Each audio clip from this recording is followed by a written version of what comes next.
So I really wanted to talk about this because this is kind of crazy that after how many months of the year has it been, and it's taken that long to get a character that is valued at 600 to actually live up to something of a festival unit. Like, again, you look at it, right? As time has progressed this year, every unit that kind of released that was on a 600 banner was basically terrible. Yes, you had Freya, which was a stream unit, which has to be at least better than the other 600 banner units, which was, yeah, she was all right. Yeah, she's a Guild Wars unit. She's a again later down the line Nidhogg unit. You had Roxy. She was basically what? She was just a PvE unit more so, just to abuse that passive. That's what people used her for. PvP wise, she kind of gets shredded. She's good, but just not like, busted.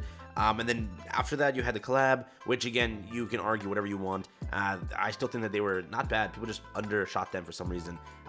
But again, you could say whatever, right? It depends. It fully depends. But on to this, yeah. You now have a unit that you can't even argue is not broken.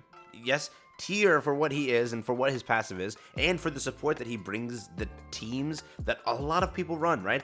In my opinion, I see that Unknown Team is a very popular team to run, and because, yes, you have a character right here that can now buff Unknown Team and can work with like an insane variety of characters, I'm telling you now, they understood, like Netmarble understood, that if we release a character and we restrict that passive to Ragnarok, nobody's going to summon for the character because there's limited Ragnarok characters. At this point, it is impossible for them to crank out Ragnarok updates. As you've clearly seen, they couldn't even crank out a story, right? There is no story. The story ended back then, but that's it. There has not been an additional story because they just couldn't get one working. So they understood that, yes, by the time we crank out these characters, it's not going to work. Let's expand the passive. Let's turn the passive into more so an unknown passive. And because of that, because they did that where the requirement is now unknown and Ragnarok, you've opened up a character that can now get buffed every single time a collaboration happens, every single time in the future, because unknown race is loved. Unknown race, till this day, is one of the most loved races because every unit that is outside of the universe of 7 Deadly Sins gets an unknown thing, correct? Catastrophes, unknown. Collabs, unknown. That's just how it is. That is literally how it freaking is. Maeve, I think, was also considered unknown, even though she's a human. What the fudge was that? I don't even know. But that's how it is, right? So you have a character here, unironically, okay? Yes, he's not a festival unit, but he is. He has the freaking power to be considered a festival unit, right? So the number one question that everyone's been asking, is he a must summon though? Now, that is relatively speaking, correct? My opinion, and where I fully stand on this is, if you use, okay, this is a very simple thing. You can write this down on paper and understand in 2 seconds. You don't even write it down. You don't need that. Just think.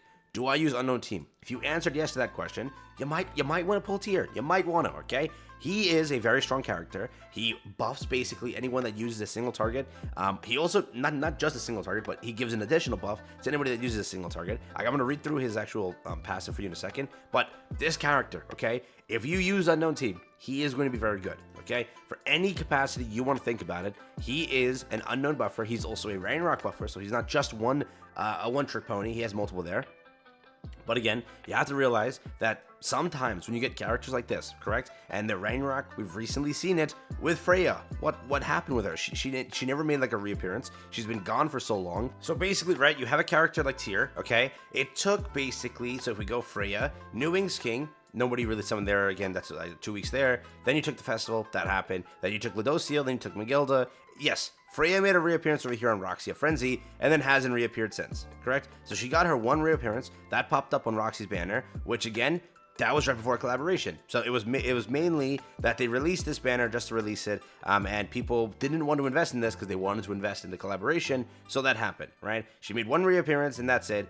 It's, in my opinion, okay, with how this year is now structured, at this point, if you skipped Freyr, you understood how long it took you to get Freyr. It took a while, correct? Yes, down the line you'll get Tyr, but I would recommend if you want to invest into him, pick him up, whatever happens. He may get a relic similar to the Freyr over here, and it may be a really good relic, it may be a Nidhogg relic, who knows, it could be a very good PvP relic, and he could get even better. We don't know what's going to happen, but I do want to mention that yes, you have a character here, correct? It took Freya a little bit of time to pop back up, and it popped up on a banner where it already had so many units, right? A normal 600 banner looks like this. She popped up on an extended banner because it is so hard to pull the character, right? You have more of an opportunity to pull 4 of these characters that you don't need in comparison to pulling her. They put her on an extended banner because they didn't want you to get her. Simple as that, right? This is a normal 600. That's what a normal 600 looks like. They purposely shafted a little bit, right? So 4, 8, 12. So 15 additional units on the side there. Over here, it's clearly not 15, right? Yeah, if we could count 4, 3, it's 7, 3 more, that's 10. They added 5 additional units, which will dilute the pool, the rate, and make it very hard. It's 5 additional units. That's going to make it really hard to pull Freya if you're trying to go for her, all right? Now, with tier, they could definitely do the same thing. This was what the Festival Banner was. And then again, the Festival Banner we have popping up soon, which should be a demon if we're going off a precedent, which will pop up in... what is it? We're in currently June, so July over here. Berserker Staros was last year. What it should be is some sort of demon or some sort of Fez. Freyr won't pop up there, obviously. Freyr, I think, took a little bit to pop up because, again, you had a collab. They'd never throw Freyr on a collab, correct? They would never. They didn't throw it on Thonar 100%. So maybe they put it over here. No, not there. That was seasonal. Then again, so maybe this is what it was last year, right? He didn't pop up on Naofumi's collab, 100% no. So maybe Infinity Mage Merlin. It took some time to get him. And again, when he did pop up, he popped up on a banner where people didn't pull for. So who knows what happens? It took a while for me to get Freyr when I did skip him originally. So because of that reasoning, I would recommend maybe if you want tier, it might be good to invest into. He's a very strong character, and he's unknown support in a way, which is great. But again, if you don't know what he does and you want to know quickly, I'll just explain it to you. At the start of battle, apply Enrage to applicable allies and taunt the enemy for 1 turn. For every applicable ally on the battlefield, increase damage dealing of the applicable ally. So, of Ragnarok or unknown allies, you're first getting a damage, increase the damage dealing by 5%. Just off the bat there. And then critical damage of himself by 45%, okay? And he is going to be critting like a monster. So when he crits, that 45% is nuts. Plus the 5% for each of the applicable allies. That's increased also. And then at the start of the ally's turn, you're going to apply a debuff to the enemy, correct? That decreases the enemy's critical resistance by 40% for 1 turn, which is nuts. He's going to hit like a freaking truck. And then again, applicable allies, as mentioned, are Ragnarok and Unknown. Enraged. I know this is a different thing, right? It's gonna basically just be applied at the start of the turn. And what Enrage does is, when using a card, for every 1% of decreased HP. So if you went first, okay, you obviously don't have this. If you went second, you'll have this, right? Where if you take damage, you will increase for every percentage removed.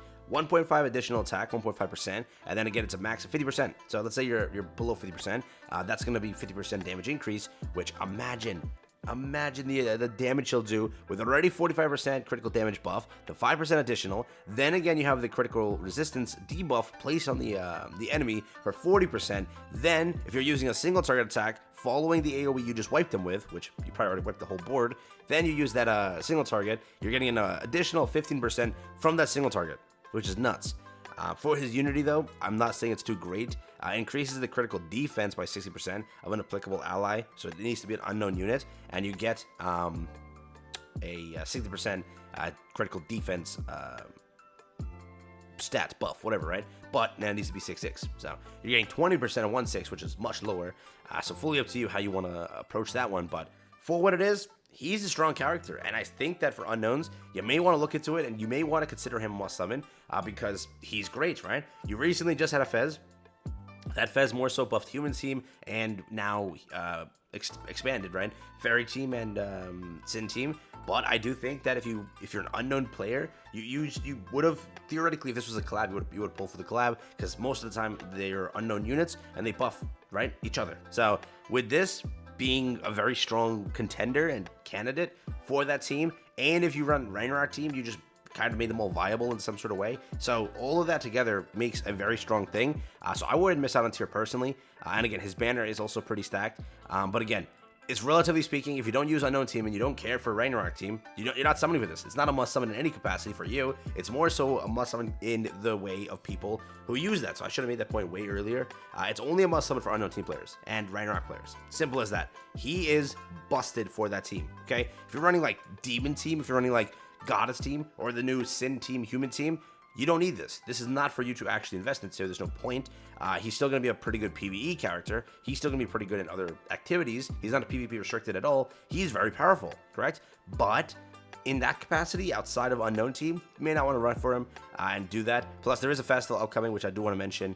There is a festival. I'm not going to lie to you. Last year, I told you there's a festival right after Freyr, but you can't miss on Freyr. Freyr was so freaking good. I was like, if you want to, he's going to be a very good unit. And you saw he was good in Demonic Beast right away. He was very powerful, just not a PvP character. So more so, people were summoning for him for PvE activities, which they made they made him work so well, right? So again, fully up to you. Freya is on the banner. If you're a new player, I would recommend, or like not a new player, but if you're missing a lot of these characters, I would recommend to pull, because it's rare we get all the Ragnarok characters like this. It only happens on Ragnarok banners, and Ragnarok banners drop every 6 months, which is very hard to pull for, because they just pop up like after a Fez, or they take forever to pop up, correct? So with every Demonic Beast unit being on here, with Tyr being on here, Freya being on here, Freyr being on here, you may want to consider, but must summons, relatively speaking, in the fact that if you run Unknown, it's a must summon. If you don't run Unknown, you can definitely pass up on this. You don't need it, correct?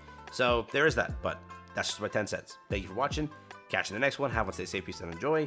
And that's been it for me. So hope you enjoyed.